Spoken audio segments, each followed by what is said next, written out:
The garage door rumbled upwards, its metallic groan a familiar sound of homecoming.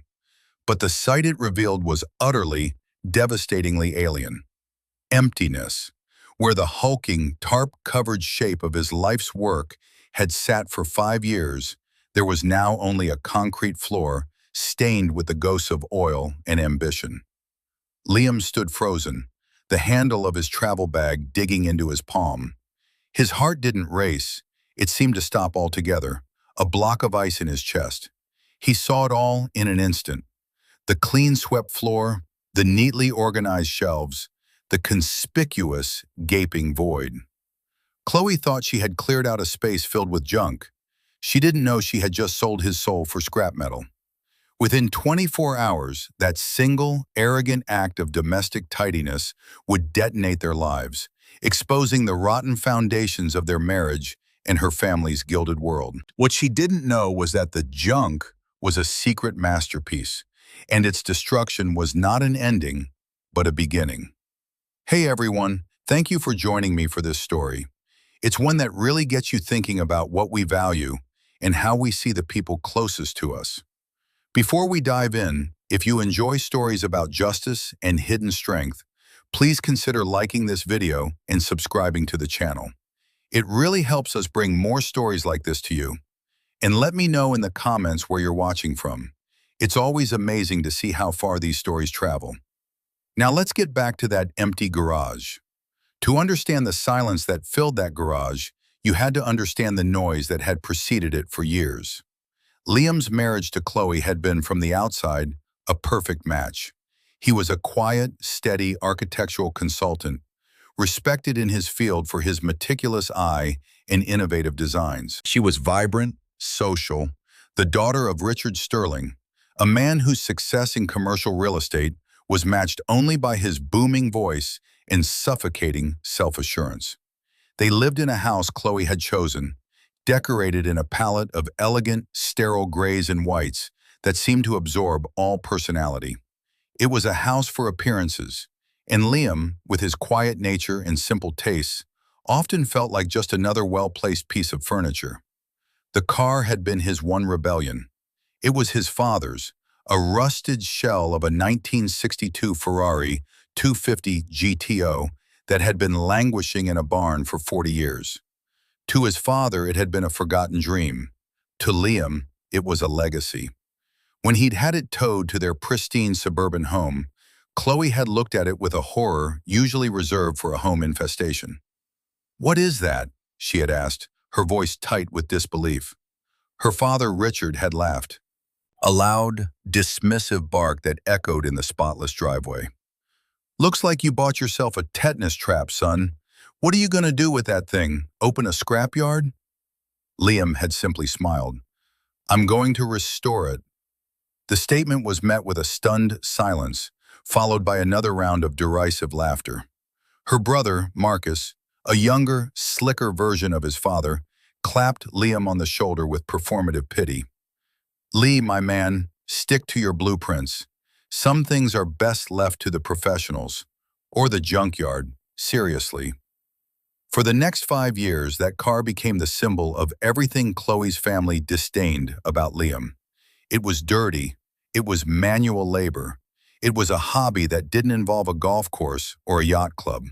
It represented a world of grease and effort that was beneath them. They never saw the methodical passion, the scholarly research, the sheer artistry of what he was doing. They never saw him poring over original schematics sourced from a specialist archive in Italy, or the patient, month-long search for a single, period-correct bolt. They only saw the dirt under his fingernails and chose to interpret it as a sign of his commonness. Chloe was the silent enabler in this theater of condescension. She never joined in the open mockery, but her silence was a weapon of its own. When her father called the car a rust bucket over a family dinner, she would offer Liam a placating smile and change the subject, never defending him, never validating his passion. Her complicity was a quiet acid, slowly eroding the respect he had for her. She wanted the man her family approved of, a man who was a silent partner in her perfect life, not a man with grease on his hands and a dream in his garage. She saw his work not as a creation, but as a contamination, a blemish on the flawless facade of their life. Liam, for his part, absorbed the insults with a preternatural calm. He would listen to their jibes, nod, and offer a quiet, non-committal response. His tranquility was mistaken for weakness, for spinelessness. They thought he was a man who didn't have the backbone to stand up for himself. They had no idea that his calm was not passivity, it was patience. It was the quiet confidence of a man who knew the true value of his work and of himself.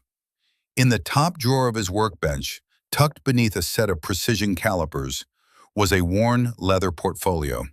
Inside were the car's original papers, a certificate of provenance, and a detailed log of every hour, every part, every dollar he had poured into the restoration. This portfolio was his symbolic object, a secret testament to the truth they refused to see. He would sometimes run his fingers over its worn cover before heading back into the house, a silent promise to himself and to the ghost of his father. The car wasn't just metal and paint, it was a resurrection, and they were about to learn that some things, once buried, refused to stay dead. The emptiness of the garage was not a void, it was a crucible, and the heat was about to be turned all the way up. The humiliation had become a ritual, as predictable as the changing of the seasons. A few months before the car vanished, the Sterling family had gathered for Richard's birthday at their palatial home, a monument to new money and old prejudices. The house was all soaring glass walls and gleaming marble floors, a place so immaculately impersonal it felt more like a corporate headquarters than a home. Liam had always felt like an intruder there, his quiet presence a disruption to the loud, self-congratulatory frequency of the Sterlings. Dinner was a performance.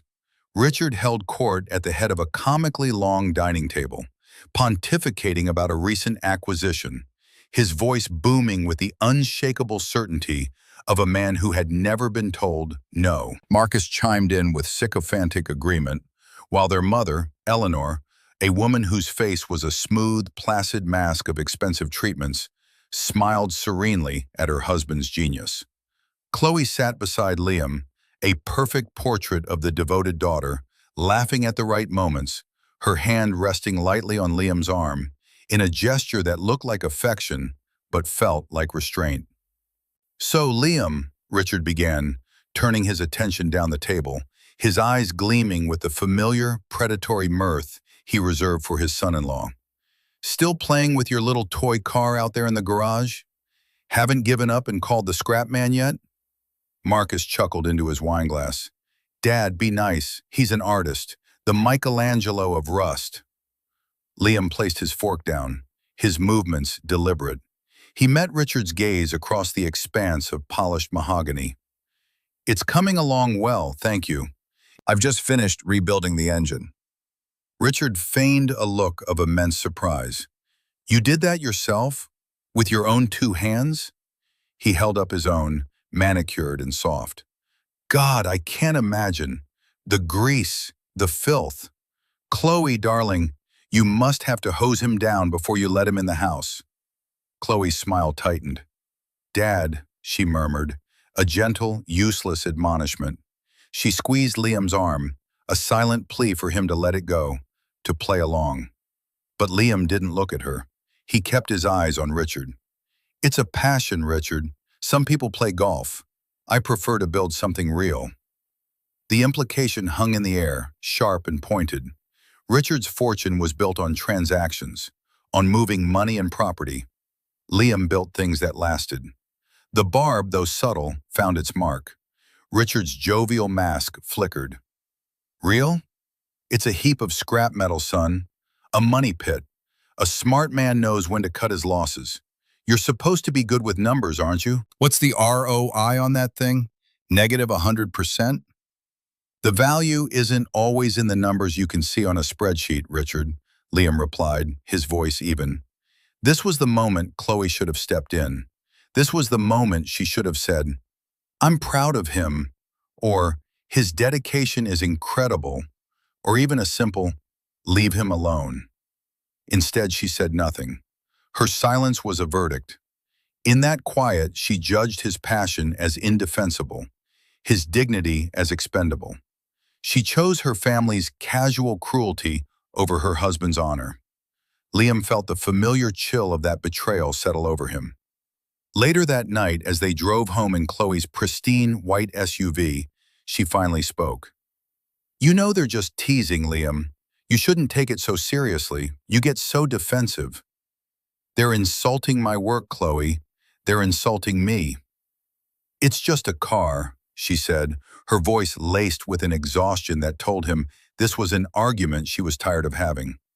"It's a hobby. It takes up all your time, it makes the garage a mess, and honestly, they have a point. How much money have you sunk into that thing?" He didn't answer. He just looked out the window at the dark, sleeping houses they passed. The real question wasn't how much money he had sunk into the car. It was how much hope he had sunk into their marriage. And he was beginning to suspect the return on that investment was even worse. Back in the sanctuary of his garage, he slid the worn leather portfolio from its drawer. He opened it, the scent of old paper and ink, a comforting balm. He just received the final piece of the puzzle, a letter from the Archivio Storico Ferrari in Maranello, confirming his chassis number, 3757 GT, as one of the original 36 GTOs, the Holy Grail. He had spent 6 months and a small fortune just navigating the bureaucracy to get that single piece of paper. He traced the embossed letterhead with his finger. This document alone was worth more than Marcus's sports car. He placed it carefully inside a protective sleeve alongside the other documents. The original bill of sale to a French racing driver in 1962, the car's modest race history, the painstaking photographic record of his restoration. It was all there, a secret history, a hidden value. They saw rust in grease. He saw a legend waiting to be reborn. He closed the portfolio, the soft thud of the leather, a quiet promise. Their laughter was temporary. The car and the truth would be timeless. The final escalation, the act that pushed Chloe from silent enabler to active antagonist, came disguised as an act of generosity. It was a Tuesday evening, about a month before Liam's business trip. He came home from a long day at the firm, his mind still untangling the complex spatial problems of a new museum wing he was designing, to find Chloe, Richard, and Marcus waiting for him in the living room. Their expressions were unnervingly bright, a triumvirate of smug benevolence. An oversized gift-wrapped box sat on the coffee table. "Surprise!" Chloe chirped, a little too loudly. Liam looked from their smiling faces to the box, a knot of suspicion tightening in his stomach. "What's all this?" "We were just talking," Richard boomed, rising to his feet. "And we've been worried about you, Liam. That job of yours, it's stable, sure, but you've got so much potential being wasted." Marcus nodded, leaning forward with an air of profound sincerity. "We think you're capable of more, Lee. Something with your hands, something tangible." The condescension was so thick Liam could taste it. They spoke of his career as an architectural consultant, a profession that required years of education, immense creativity, and technical precision, as if he were a clerk in a dusty office. "We got you something," Chloe said, her eyes shining with what she had convinced herself was love. "To help you build a real future." She gestured for him to open the gift. With a sense of grim inevitability, Liam knelt and tore away the paper. Inside the box was not a single item, but a collection. A set of brand new high-end mechanics tools in a gleaming red toolbox. A stack of pristine blue work overalls. And on top of it all, a glossy brochure for the local community college's automotive technology program, with a course catalog circled in red ink. Liam stared at it, the silence in the room stretching thin. He picked up the brochure. "Automotive technology? It's a 2-year certification," Marcus said enthusiastically. "You could open your own shop. Be your own boss. Dad and I could even front you the capital to get started. A real business, not just a hobby. The insult was breathtaking in its scope. They were not just mocking his passion, they were trying to overwrite his entire professional identity. They saw his meticulous, intellectual work as less valuable than the greasy, manual labor they imagined him performing in the garage. They were trying to remake him in the image of their own limited understanding. He looked at Chloe, searching her face for any sign of irony, any hint that this was a terrible, misguided joke. He found only earnest expectation. She truly believed this was a wonderful gift. She believed she was helping him. "You think I should quit my job," Liam said, his voice dangerously quiet, "and go to community college to become a mechanic?" "Not a mechanic, darling," Chloe corrected gently. "An entrepreneur, a business owner, like Dad." The comparison was the final twist of the knife. He was to become a lesser version of Richard Sterling, a man whose entire value system he found repellent.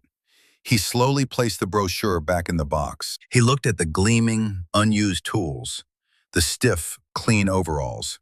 It was a costume for a role they wanted him to play, the respectable tradesman, a man they could understand and therefore control. "Thank you," he said, the words feeling like stones in his mouth. "This is very thoughtful." He didn't shout. He didn't argue. He simply stood up, the calm returning to him like a shield. His dignity was the one thing they couldn't touch. He saw with perfect, painful clarity that they would never see him. They could only see the distorted reflection of their own prejudices. Later in the garage, he ran his hand over the smooth, cool fender of the GTO.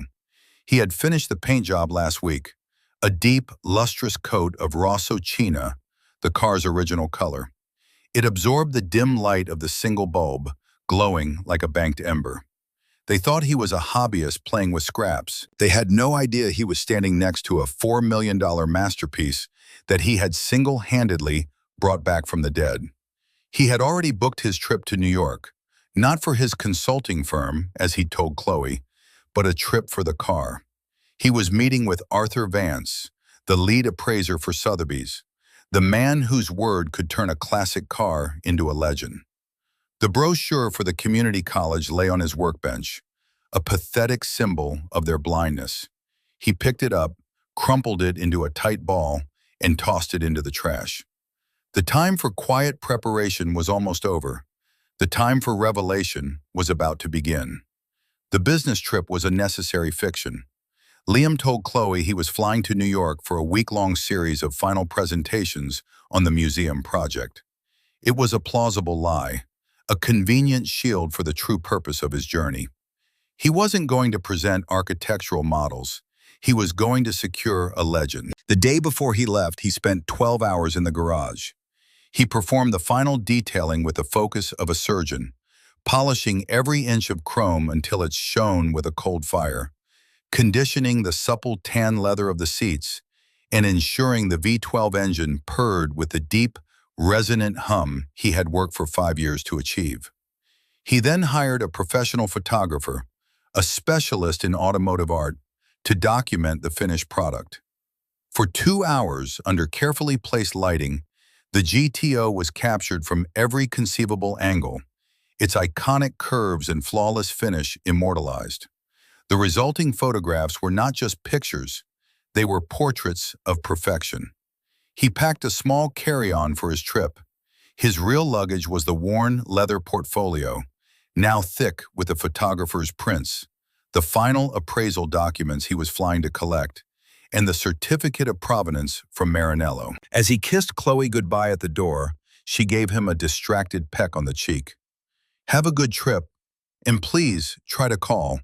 You know how you get when you're focused on work." She was already thinking about the dinner party she was hosting that weekend, the one she was glad Liam would miss. His quiet presence always seemed to dampen the boisterous energy of her friends. From his hotel room in Manhattan, Liam coordinated the final act of his quiet preparation. The car was not in their garage. The night before his flight, under the cover of darkness, a discreet, unmarked transporter had arrived. Liam himself had overseen the process, his heart pounding as the GTO was carefully winched onto the climate-controlled truck. Its destination, a secure private storage facility just outside the city, a place used by collectors to house priceless automotive assets. The car was safe. The garage was now just a stage, waiting for the final scene to be played. Meanwhile, back in their sterile, silent house, Chloe was experiencing a surge of liberating energy. With Liam gone, the house felt fully hers again. The oppressive weight of his quiet judgment, his long hours in that filthy garage, was lifted. On Saturday, 2 days after he left, she was preparing for her dinner party. She needed the extra folding table from the garage, and as she swung open the connecting door, the sight that greeted her filled her with a familiar wave of revulsion. Even with the car gone, the space felt dirty. The floor was clean where the GTO had been, a stark rectangle of pale concrete, but the rest of the garage was still Liam's domain. The workbenches were cluttered with tools, cans of polish, and neatly coiled wires. The air still held the faint, lingering scent of oil and metal. To Chloe, it was an offense to her pristine home. It was the last bastion of his messy, incomprehensible world encroaching on hers. A sudden, brilliant idea struck her. It felt less like a thought and more like an inspiration. She would do him a favor, a huge favor. She would clean it all out. She would reclaim the space. It would be a surprise for when he returned. A gift. The gift of a clean, usable two-car garage, just like all their neighbors had. Her mind, unburdened by any knowledge of what the clutter actually was, raced ahead.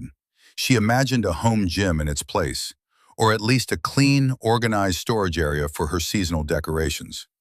Her eyes landed on the Hulk under the gray tarp. He'd told her it was just the old parts he'd replaced, a pile of scrap he needed to get rid of. He had lied, of course, wanting to keep the garage looking occupied to avoid questions. But she took his lie as gospel. It was just more junk, the final remnant of the project he'd wasted so much time on. Her decision was instantaneous and absolute. She pulled out her phone, her fingers flying across the screen. She didn't search for a specialist or a reseller. Her mind went straight to the most direct solution. She Googled scrapyard near me. The first result was Al's Scrap and Salvage. She called the number. A gruff voice answered. Al's? Hello, Chloe said, her voice bright and efficient. I have a large amount of scrap metal I need removed from my garage. Some old car parts, a chassis, that sort of thing.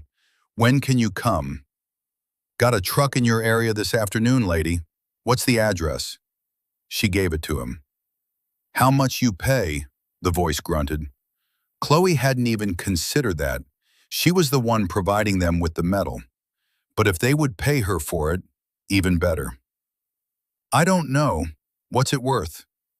Depends on the weight. Maybe $300 if it's a full load. $300. The number sounded perfectly reasonable to her. A nice little bonus for her efforts. It would pay for the caterer for her next party. That's fine, she said. 4 o'clock? See you then. She hung up, a profound sense of satisfaction washing over her. She felt proactive, decisive. She was solving a problem that had been a low-grade irritant for years. As she stood in the doorway, looking at the tarp-covered shape, she felt a sense of triumph. She was finally erasing the last ugly stain of Liam's ridiculous hobby from her perfect home. She was blissfully, catastrophically unaware that she wasn't just cleaning a garage. She was signing a confession. The quiet before the storm was over. The hurricane was just a phone call away, and she had just dialed the number herself. Liam returned on a Tuesday evening, the same day the museum's board officially approved his final design, a detail that would soon be lost in the coming maelstrom. He took a cab from the airport, a sense of quiet accomplishment settling over him. In his briefcase, the leather portfolio felt heavy, dense with victory. The appraisal from Arthur Vance had exceeded his wildest expectations. It wasn't just a valuation, it was a rhapsody, a glowing testament to the historical significance and flawless execution of the restoration. The number at the bottom of the page was so large it seemed unreal. He paid the driver and walked up the familiar stone path to his front door. The house was quiet. Chloe's SUV was in the driveway, so he knew she was home. He let himself in, the silence of the house pressing in on him. "Chloe?" he called out, dropping his bag by the door. She emerged from the kitchen, a glass of wine in her hand. She smiled, a bright, welcoming expression that did not reach her eyes. "You're back. How was the trip?" "It was good, successful," he said, his gaze sweeping the immaculate living room. "Everything okay here?" "Everything is great," she said, her smile widening. "I have a surprise for you." A cold dread, sharp and immediate, pierced through his post-trip calm. Her surprises were never good for him. They were gifts for the man she wanted him to be, not the man he was. "A surprise?" he repeated, his voice neutral. "Come see," she said, taking his hand and leading him toward the interior door to the garage. She was practically vibrating with self-satisfaction. "I did something for you. For us." She threw the door open with a theatrical flourish. Ta-da! Liam's mind took a moment to process the scene. It was like looking at a memory that had been wiped clean. The space was cavernous, sterile. The workbenches were gone. The tools were gone.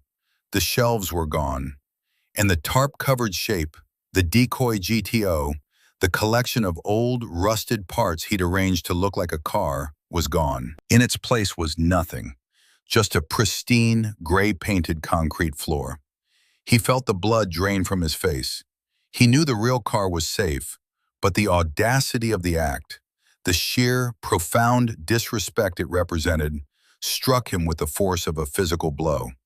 He had built a decoy to avoid this very situation, and she had fallen for it, hook, line, and sinker, proving his worst fears about her.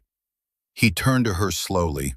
His face was a mask of calm, but inside him, a cold, controlled fury was beginning to build.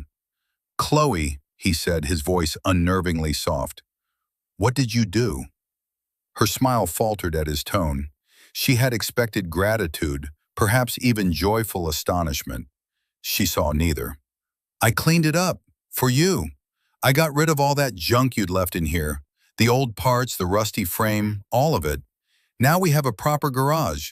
We could put a gym in here or—" "Where is it, Chloe?" he interrupted, his voice still quiet, but now laced with a steely edge that made her flinch. "Where is what? The junk? I told you I got rid of it.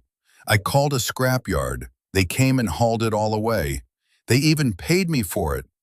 She announced this last part with a proud little lift of her chin, as if it were the masterstroke of her brilliant plan. $300. Can you believe it? $300. The number was so absurd, so cosmically, tragically stupid, that Liam almost laughed. She had sold what she believed to be a priceless classic car, the culmination of his life's passion, for the price of a mediocre dinner for two. The contempt was absolute. "You called a scrapyard," he stated, not a question. "Yes, Al's Scrap and Salvage," she said, pleased that she remembered the name. "It's gone, Liam. We're free of it. Aren't you happy?" He looked at her, truly looked at her, and for the first time, he didn't see the woman he had once loved. He saw a stranger, a person whose values were so alien to his own that they might as well have been from different planets. The 5 years of condescension, the silent betrayals at family dinners, the pathetic gift of a mechanic's uniform, it all coalesced into this one, final, unforgivable act of erasure. She hadn't just cleaned a garage. She had tried to delete a part of him she found inconvenient. "Happy?" he repeated, the word tasting like ash. "No, Chloe, I'm not happy." He turned away from the empty garage and walked back into the living room. He placed his briefcase on the polished glass coffee table.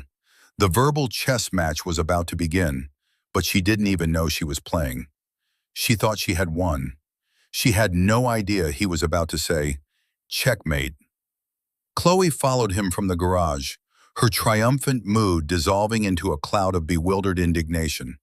His reaction was not just ungrateful, it was utterly baffling. She had performed a domestic miracle, transforming a greasy workshop into a clean, functional space, and he was acting as if she'd committed a crime. "I don't understand you, Liam," she said, her voice rising. "I do this huge, wonderful thing for you, and you look at me like I burned the house down. It was junk. You said so yourself. You said it was just the old parts." He didn't respond immediately. He calmly unlatched his briefcase, the metallic clicks echoing in the tense silence of the room. He reached inside and pulled out the worn, brown leather portfolio. He placed it on the coffee table between them. It landed with a soft, heavy thud, a sound full of significance. "What's that?" she asked, eyeing the portfolio with suspicion. "More plans for another rusty car?" "Sit down, Chloe," he said. It wasn't a request. His tone was low and authoritative, a voice she had never heard from him before. It startled her into obedience. She sank onto the edge of the pristine white sofa, her arms crossed defensively. Liam sat opposite her. He opened the portfolio, his movements precise and unhurried. He took out a stack of 8 by 10 glossy photographs and fanned them out across the glass surface of the table. They were the portraits he'd had taken just before his trip. The car in the photos was breathtaking. It was a machine of impossible beauty, its deep red curves gleaming under perfect light. It looked like something from a museum, a piece of kinetic sculpture. Chloe stared at them, a flicker of confusion in her eyes. "That's a beautiful car," she said, a hint of admiration in her voice. "Is that what you were trying to make yours look like? A bit ambitious, don't you think?" The dramatic irony was so thick it was almost suffocating. He let her comment hang in the air for a moment before he answered. "That isn't what I was trying to make it look like, Chloe," he said, his voice a quiet blade. "That is my car. Or rather, it was. I took these pictures last week." She stared at him, then back at the photos. A slow, creeping horror began to dawn on her face. The shape was familiar. The iconic, sloping nose, the triple air vents behind the front wheels. It was the same silhouette that had been hidden under the tarp, but transformed, resurrected. "No," she whispered, shaking her head. "No, that's impossible. It was a wreck. It was all rust and—" "It was a wreck 5 years ago," he corrected her, his calm unwavering. "For the past 5 years, while your father was calling it a tetanus trap and your brother was calling me a grease monkey, I was rebuilding it. Every nut, every bolt, every single component is either original or a period-correct replacement I sourced from specialists all over the world. The engine was rebuilt to its original specifications. The body was stripped to bare metal and repainted in its factory color. It was perfect." He let that sink in. He could see the gears turning in her head, the denial warring with the undeniable evidence in front of her. But he was just getting started. He reached back into the portfolio and pulled out a single sheet of paper, enclosed in a protective plastic sleeve. He slid it across the table. It was the letter from the Ferrari archives in Maranello. "You see, the car my father left me wasn't just any old car," he continued, his voice taking on the quality of a lecture. "It was a 1962 Ferrari 250 GTO, chassis number 3757 GT. Do you know what that means?" She shook her head, her eyes wide with a fear she didn't yet fully understand. "It means it's one of only 36 ever made," he said. The statement landed, simple, devastating, final. "They are considered the holy grail of car collecting. Art historians have called it the automotive equivalent of a Picasso." He watched her absorb the blow, her face paling, her confident posture crumbling. The pile of junk was suddenly taking on a terrifying new dimension in her mind. Then came the quiet bomb, the final, devastating payload. He reached into the portfolio one last time and removed a multi-page document bound in a simple, elegant blue cover. He placed it on top of the photographs. The cover read, "Sotheby's Restoration Appraisal and Valuation Report." I was in New York to meet with Arthur Vance. He's the world's foremost authority on classic Ferraris. He spent 2 days inspecting the car. This is his final report. He tapped the cover with his index finger. "The pile of junk you sold for $300, Chloe. The final authenticated appraisal came in at $4 million. The number hung in the air between them, an impossible, monstrous thing. $4 million. Chloe's mouth opened, but no sound came out. Her mind, which operated so efficiently in the world of dinner parties and social status, simply could not process the scale of her error. The house she was sitting in, the car she drove, her father's entire net worth, all of it was dwarfed by the value of the thing she had so casually, so arrogantly thrown away. $4 million, she finally whispered, the words a wisp of air. Her eyes darted from the appraisal to the photos, to Liam's cold, implacable face. The world she knew, the one where she was competent and he was a pitiable dreamer, had just been inverted with catastrophic force. She wasn't the hero of this story, she was the fool. And the man sitting opposite her, the man she had dismissed and disdained for years, was holding all the cards. The game was over. For a long moment, the only sound in the room was the frantic, ragged whisper of Chloe's breathing.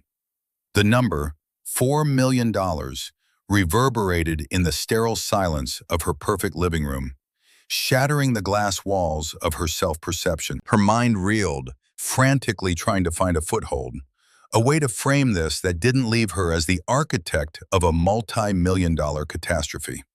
Disbelief was the first refuge. "You're lying," she stammered, the accusation weak and desperate. "This is some kind of sick joke. You hired a photographer, faked some documents, you're trying to punish me for cleaning the garage." Liam didn't even flinch. He simply pushed the appraisal report closer to her. "Open it, Chloe. Read it. Arthur Vance doesn't joke about his work. His signature is on the last page. You can call Sotheby's New York office tomorrow and ask for him. I imagine he'll have quite a lot to say." Her hands trembled as she reached for the document. She fumbled with the cover, her usual grace completely gone. She flipped through the pages, her eyes scanning the dense text, the detailed analysis of the restoration quality, the market comparables, the historical significance. She didn't understand most of it, but she understood the pictures, the letterheads, and the final, brutal number at the end, typed out in stark, undeniable black ink. $4 million. The document slipped from her fingers, falling back onto the table. The reality of it crashed down on her, a physical weight that seemed to crush the air from her lungs. Panic, raw and primal, finally broke through her denial. "Oh my God," she gasped, her hand flying to her mouth. "Oh my God, Al's Scrap and Salvage." She scrambled for her phone, her fingers jabbing at the screen with frantic, clumsy movements. She found the number in her recent calls and hit dial. The phone rang once, twice, 3 times. "Al's," the same gruff voice answered. "Hello, yes, hi, you came to my house on Saturday." Chloe's voice was high and shrill, bordering on hysterical. "You picked up some car parts, a car frame, from my garage." There was a pause on the other end. "Yeah? What about it?" "I need it back," she said, her voice cracking. "It was a mistake, a terrible, terrible mistake. I'll pay you to bring it back, whatever you want." There was another pause, longer this time. The gruff voice on the other end turned cagey, defensive. "Can't do that, lady, it's gone." "What do you mean, gone?" she shrieked. "You can't have scrapped it already. It's only been 2 days." Said it's gone. It's processed. That's all I can tell you. The line went dead. Chloe stared at her phone, the dial tone a mocking buzz in her ear. She looked up at Liam, her eyes wide with terror and a dawning, pleading hope. He hung up. He said it's gone. Liam, what do we do? We have to call the police. We have to... The front door burst open before she could finish, and the sound of Richard Sterling's booming voice filled the house. Chloe, we came as soon as you called. What's this about Liam having a meltdown over the garage? Richard and Marcus strode into the living room, their faces etched with a mixture of concern and smug anticipation. They had clearly come expecting to find Liam in a rage, proving their point about his instability, ready to swoop in and defend their precious Chloe. They stopped short when they saw the scene. Chloe, pale and shaking. Liam sitting as still and silent as a statue, and the papers spread across the coffee table. What the hell is going on here? Richard demanded, his eyes narrowing. Chloe couldn't speak. She just pointed a trembling finger at the appraisal report. Marcus, ever the wise guy, sauntered over and picked it up. He whistled. Sotheby's? Getting ambitious, are we, Lee? He started to read, a smirk on his face. The smirk slowly dissolved, replaced by a slack-jawed expression of disbelief. His eyes scanned the page, then darted to the photographs of the gleaming red car. No way, Marcus breathed. He looked from the paper to Liam. Is this real? Liam just nodded, his gaze fixed on Chloe. Richard, impatient, snatched the report from his son's hands. His eyes, accustomed to scanning contracts and financial statements, moved quickly. He saw the letterhead, the name Arthur Vance, the final number. Unlike Chloe and Marcus, Richard understood instantly the magnitude of what he was seeing. His face, usually florid with confidence, turned a pasty, sickly white. The arrogance drained out of him, replaced by a raw, naked greed and panic that was far uglier. $4 million? He choked out, the words barely a whisper. He looked at Chloe, his expression turning from shock to fury. You what? You sold this for scrap? I didn't know, she cried, tears finally streaming down her face. I thought it was junk. He told me it was junk. She's right, I did, Liam said, speaking for the first time since they had arrived. His voice cut through the rising hysteria, cold and clear. I told her it was a pile of old parts I needed to get rid of. It was a test, you could say. I wanted to see if, after 5 years, any of you had developed the capacity to see value in something beyond its surface appearance. Or, failing that, to simply respect something that was important to me. He stood up, his quiet presence suddenly dominating the room. You all failed. The immediate aftermath was a symphony of chaos conducted by Liam's profound, unnerving silence. While Chloe sobbed and her father and brother descended into a frantic spiral of recrimination and panic, Liam simply observed. He was like a scientist watching a chemical reaction he had long predicted, his detachment a stark contrast to their emotional meltdown. How could you be so stupid, Chloe? Richard roared, his face mottled with rage. The concern for his daughter had vanished, replaced by the fury of a businessman who had just witnessed an incomprehensible write-off. You had a winning lottery ticket in your garage, and you threw it in the trash. It's not her fault, Marcus interjected, already trying to spin the narrative. Liam tricked her. He told her it was junk. This is his fault. He's trying to set her up. Liam raised an eyebrow. Is that your position, Marcus? That I am somehow responsible for Chloe's decision to dispose of my property without my consent? She's your wife, Marcus shot back. A fact that seems to have escaped her notice on numerous occasions, Liam replied, his voice devoid of heat. The comment landed with surgical precision, a direct hit on Chloe's years of silent complicity. She flinched as if struck. This is fixable, Richard declared, shifting into damage control mode. He began pacing the pristine white carpet, his mind churning. Okay. First thing, we call the scrapyard owner back. We offer him money, 10,000, 20, whatever it takes to get him to tell us where the car is. I suspect it won't be that simple, Liam said calmly. The man was evasive. He knows he's in possession of something far more valuable than scrap metal. He didn't process it, he's hidden it. Then we call the police, Richard boomed. I already have, Liam said. 3 sets of eyes snapped to him. You what? Chloe whispered. While you were on the phone with Al's Scrap and Salvage, I was on the phone with my lawyer, who then contacted the police. I have filed a report for grand larceny. The vehicle was removed from my property under false pretenses and is now being concealed by the man who took it. It's a criminal matter. The room fell silent. The word police and criminal introduced a terrifying new reality. This was no longer a family drama. It was a legal crisis. You're pressing charges? Richard asked, his voice incredulous. Against the scrap guy, fine, but this is going to drag Chloe into it. Chloe's actions will be a part of the official record, yes, Liam confirmed. Her statement will be required.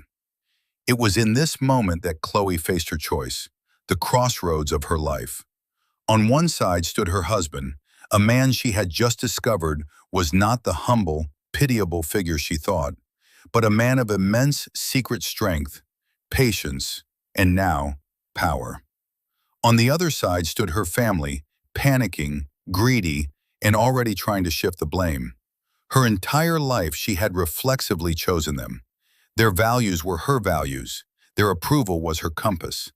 But now, looking at Liam's dignified calm in the eye of the storm he had created, and then at her father's apoplectic, money-obsessed rage, she saw the chasm between them.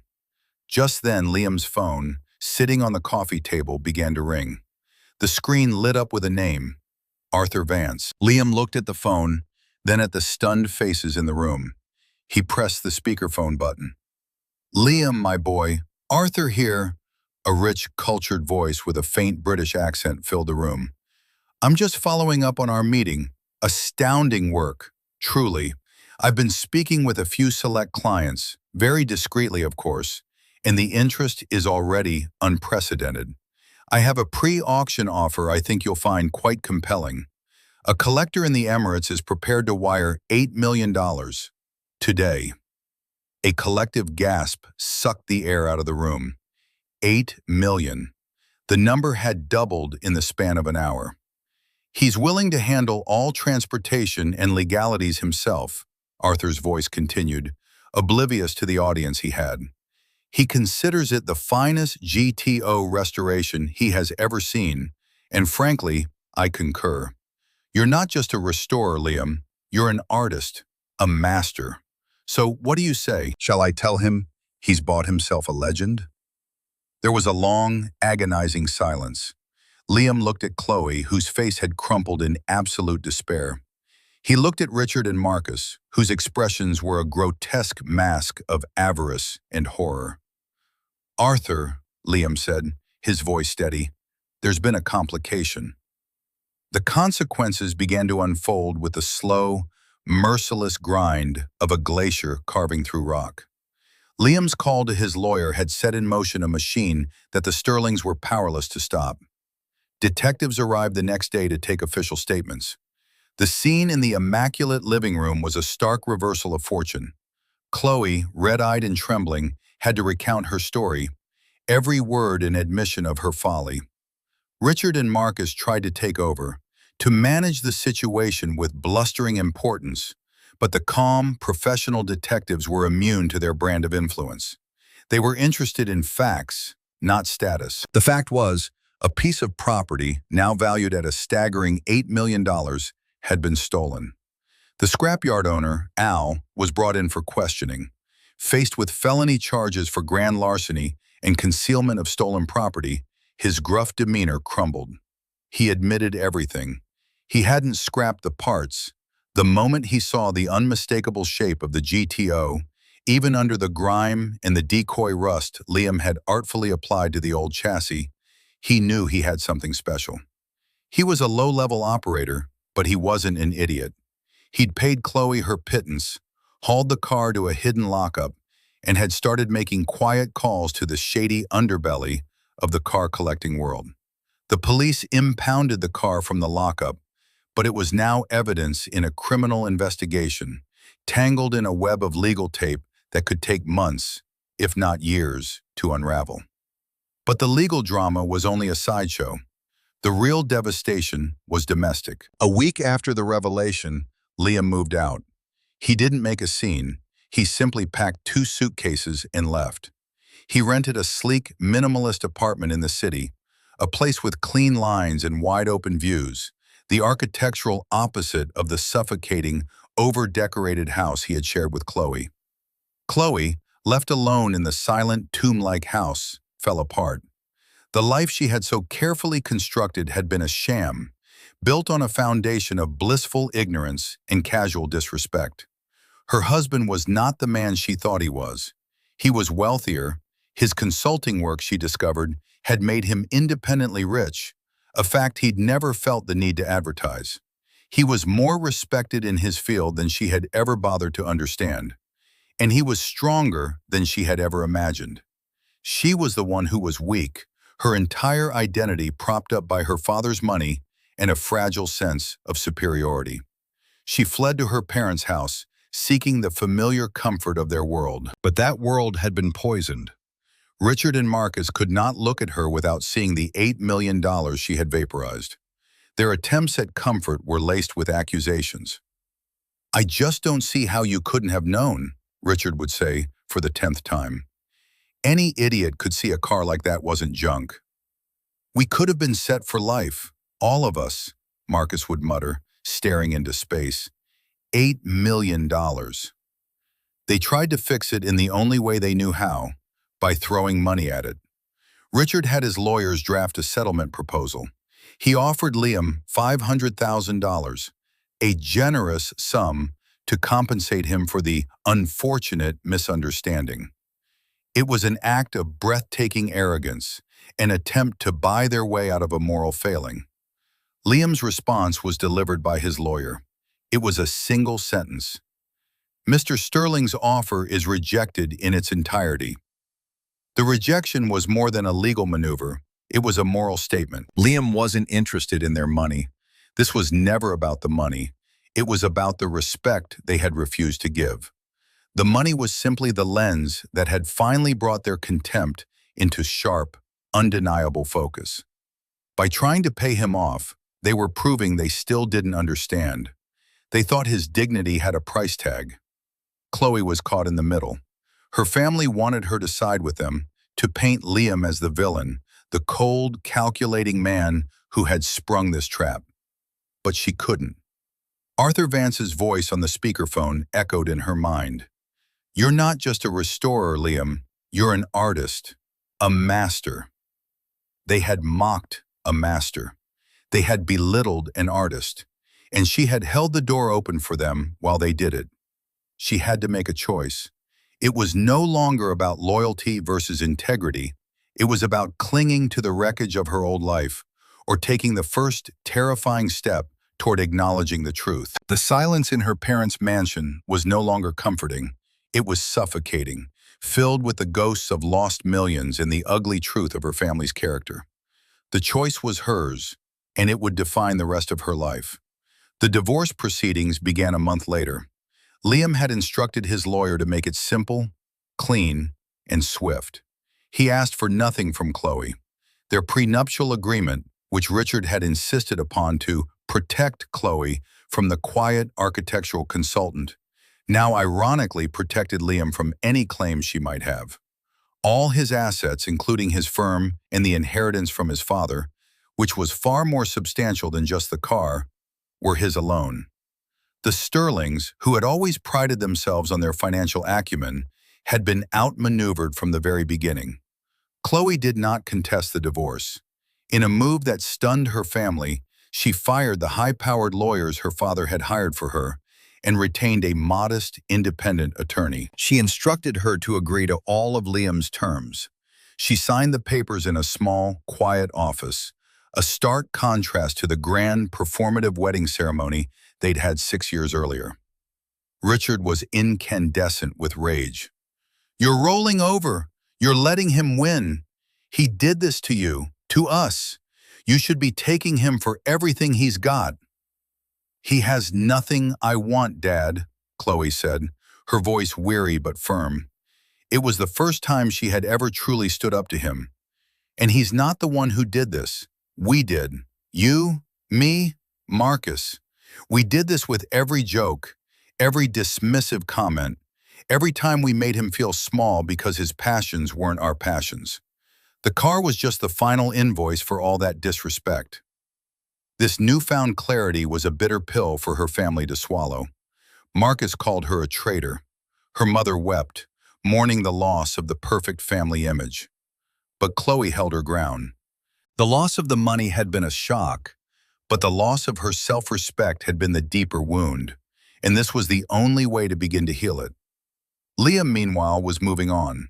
He poured his energy into his work, his designs becoming bolder, more confident. The quiet steadiness that his in-laws had mistaken for weakness was, in fact, the source of his profound creative strength. He rarely thought about the Sterlings. They had become small, insignificant figures in his past.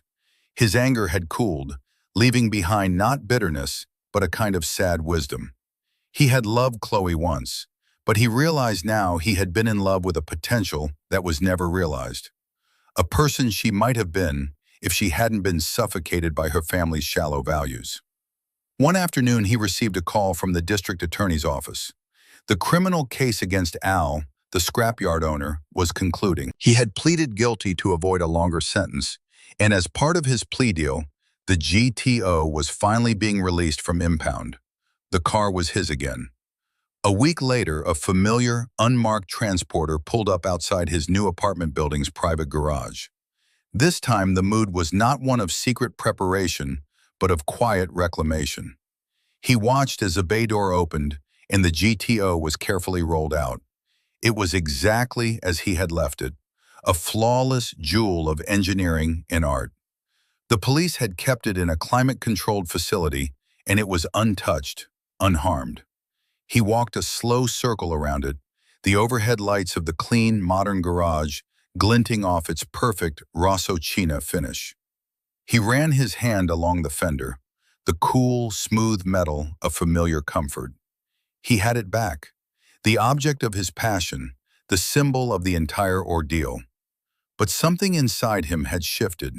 The car was no longer the centerpiece of his life. The 5 years he had spent restoring it had been a journey of self-discovery, and the battle to reclaim it had been a crucible that had forged his independence. The car was a masterpiece, but he was the artist, and he knew now that his own value was not tied to this one creation. He got in, the leather seat sighing as it took his weight. He inserted the key and turned the ignition. The V12 engine roared to life, its thunderous, magnificent voice filling the concrete space. It was the sound of victory, of vindication, but it was not the sound of revenge. It was the sound of a chapter closing and a new one beginning. The story of the $4 million car that was sold for scrap became a quiet legend in certain circles. For the Sterlings, it was a source of permanent, secret shame. Richard's business reputation suffered from the whispers, the story painting him not as a titan, but as a fool who had raised a daughter who couldn't tell a masterpiece from a pile of junk. His booming confidence was replaced by a brittle, defensive anger. Marcus became more cautious, his slick self-assurance forever dented. They had lost more than a potential fortune. They had lost their unshakable belief in their own superiority. Their world was smaller, dimmer. Chloe's path was different. After the divorce, she sold the house, the monument to her old life, and moved into a small apartment in a different town. She took a job, a real job, not a vanity position at a friend's gallery. And for the first time in her life, she began to build an identity that was solely her own. She and Liam never spoke again, but one day, about a year after the divorce, a small, unsigned note appeared in his mailbox. It contained only 2 words: Thank you. Liam knew who it was from. He understood it wasn't thanks for any kindness, but perhaps for the harsh, painful lesson that had ultimately set her free. It was an acknowledgement of the truth she had finally been forced to see. Liam did not sell the car. The $8 million offer, and the many that followed, no longer tempted him. The GTO was not an asset to be liquidated. It was a part of his story, a part of his father's legacy. But he didn't hide it away either. He drove it. He took it to shows, not for the awards which it always won, but to share its beauty with people who could appreciate it. He would talk for hours with fellow enthusiasts, with teenagers whose eyes lit up at the sight of it, sharing the history of the car and the story of its restoration. He found a community in that shared passion, a genuine connection that he had never found in Chloe's world of curated friendships and social climbing. His life became a testament to the story's central moral. True worth is not in what you own, but in who you are. It's not about the noise you make, but about the quiet, steadfast integrity with which you live your life. The Sterlings had been obsessed with the appearance of value, the right house, the right friends, the right last name. Liam had focused on creating actual value, both in his work and in his character. In the end, their world of appearances had proven to be as fragile as glass, while his world, built on a foundation of passion, patience, and self-respect, had proven to be as solid as steel. He learned that respect cannot be demanded, it can only be earned. And sometimes the only way to earn it from others is to first demand it for yourself. His quiet, dignified stand had not been an act of revenge, but an act of self-preservation. It was a declaration that he would no longer allow his worth to be defined by those who were blind to it. As he looked out the window of his apartment, watching the city lights twinkle to life, he felt a sense of profound peace. The storm had passed, leaving behind a clear sky. He had lost a wife and a family that had never truly been his, but he had gained himself. The car in the garage below was more than just a car. It was a symbol of the beautiful, powerful things that can be built when you have the courage to ignore the noise of the world and listen to the quiet, persistent voice of your own passion. And so we come to the end of Liam's story. It's a powerful reminder that the people who underestimate us are often just showing us the limits of their own vision, not ours. What do you think? Was Liam's final, quiet action justified? Let me know your thoughts in the comments below. If this story resonated with you, please hit that like button and subscribe for more content just like this. Thank you again for being here, and we'll see you in the next story.